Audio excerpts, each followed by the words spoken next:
দেখি কোরবানি এসে পড়ছে, গরু নিয়া ব্যাপারীরা হাট নামছে।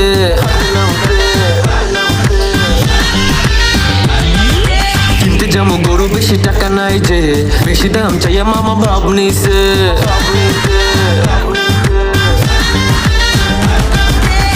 ভাবি বৈশা গরু নিমু নাকি নিমু ছাগল খাসি, ভাবতে ভাবতে লুঙ্গি গুইজা ব্যাপারীর কাছে আসে। গরু কিনছি আমি দেশি, মাংস খামু বেশি, আর হাম্বা হাম্বা গরুর ডাকে পাগল হয়েছে। গরু কিনছি আমি দেশি, খামু মাংস বেশি, আর হাম্বা হাম্বা গরুর ডাকে পাগল হয়েছে। ঈদের নামাজ পড়ে যেই বাসে আমি আসি, সব কাজ রেখে আগে গরু জবাই করি। জবাই করার সাথে পাঞ্জাবি বড় ফেলি, তাই এই